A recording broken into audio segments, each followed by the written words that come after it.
பிபியை ஈஸியாக குறைக்கிறதுக்கு ஒரு எளிமையான பயிற்சி சொல்லித்தரேன், வாங்க பார்க்கலாம். இந்த பயிற்சிக்கு போகிறதுக்கு முன்னாடி எக்ஸசைஸ்லேயே மொத்தம் 2 வகைகள் இருக்குது. அது என்னென்னு பார்ப்போம்.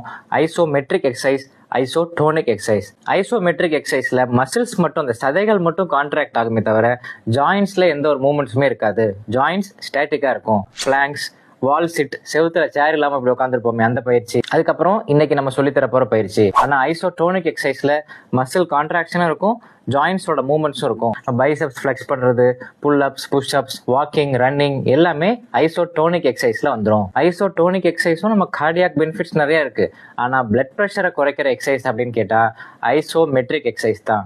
American college of sports medicine, AHA இவங்க எல்லாருமே இதை அறிவியல் பூர்வமா அறிவிச்சிருக்காங்க. எப்படி நம்ம பேராசெட்டமால் மாத்திரை சாப்பிட்டா ஜுரம் குறையும் அப்படிங்கிறது மருத்துவ ரீதியாக நிரூபிக்கப்பட்ட உண்மையோ, அதே மாதிரி ஐசோமெட்ரிக் எக்ஸசைஸ் பண்ணும்போது சிஸ்டோல் அண்ட் டயஸ்டோல் ரெண்டுமே நல்லா குறையுது அப்படின்னு அறிவியல் பூர்வமா நிரூபிச்சிருக்காங்க. பிளட் பிரஷர் எவ்வளோன்னு கேட்டோம்னா 120 கீழ் 80 சொல்றோம் இல்லையா, அந்த 120 மேல மென்ஷன் பண்ணிருக்கிறது தான் சிஸ்டோல், கீழே மென்ஷன் பண்ணிருக்கிறது டயஸ்டோல். சிஸ்டோல்ல 8 இருந்து 10 மில்லிமீட்டர் ஆஃப் மெர்க்குரியும், டயஸ்டோல்ல 4 இருந்து 6 மில்லிமீட்டர் ஆஃப் மெர்க்குரியும் குறையுது. இதுக்கு மேல பில்டப் வேண்டாம், ஸ்ட்ரைட்டா நம்ம பயிற்சிக்கு போயிடலாம். இந்த பயிற்சியின் பெயர் ஸ்டாட்டிக் ஹேண்ட் கிரிப். இந்த ஸ்டாட்டிக் ஹேண்ட் கிரிப் எப்படி செய்யணும் அப்படின்னா, ஐசோமெட்ரிக் முறையில் இதை அப்படியே மடக்கி 2 நிமிஷத்துக்கு நம்ம ஹோல்ட் பண்ணணும். இதே நம்ம ஐசோடோனிக் அப்படின்னா மடக்கி மடக்கி ஃபோராமுக்காக செய்வோம். ஆனால் ஐசோமெட்ரிக்கில் ஒரே ஒரு மடக்கு தான். மடக்கிட்டு 2 நிமிஷத்துக்கு அப்படியே இதை இறுக்கி பிடிக்கணும். இது பிடிக்கும்போது நம்ம மூச்சு தாராளமாக இழுத்து விடலாம். மூச்சு தம் கட்ட வேண்டியதில் கையை மட்டும் இப்படி ஹோல்ட் பண்ணணும். இப்படி ஹோல்ட் பண்ணுறதுனால என்னென்ன பெனிஃபிட்ஸ் அப்படின்னு பார்த்தோம்னா, ஷியர் ஸ்ட்ரெஸ்ஸில் இந்த மசில்ஸ் எல்லாம் மெயின்டைன் பண்ணும்போது நைட்ரிக் ஆக்சைடு ரிலீஸ் ஆகுது.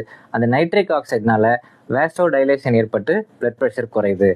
2வது, இதை நம்ம கண்டினியூஸாக செஞ்சுட்டே இருக்கும்போது நம்மளுடைய சிம்பத்தட்டிக் டோனும் நல்லா குறையுது, அதனால பிளட் ப்ரெஷர் குறையுது. 3வது, நம்மளுடைய ஆர்ட்ரிஸ் அதெல்லாமே ஃப்ளெக்சிபிள் ஆகிடுது. வயசானவங்களுக்கு ஆர்டெரிட்டிஸ் அப்படின்னு ஒரு கண்டிஷன் இருக்கும். ஆர்ட்ரிஸ்லாம் நல்லா திக் ஆகிடும், கேல்சிஃபைட் ஆகிடும். இதை நம்ம கண்டினியூஸாக செய்யும்போது ஆர்ட்ரிஸ் ஃப்ளெக்சிபிள் ஆகிறதுனாலையும் பிளட் ப்ரெஷர் குறையுது. ஒரு கையில் 2 நிமிஷம் செய்யணும், அதுக்கப்புறம் இந்த கையை மாற்றிக்கணும். இதுலேயும் இதே மாதிரி 2 நிமிஷத்துக்கு நம்ம ஹோல்ட் பண்ணணும். இது மாதிரி ஒரு கைக்கும் 2 நிமிஷமா 4 வாட்டி செய்யணும்.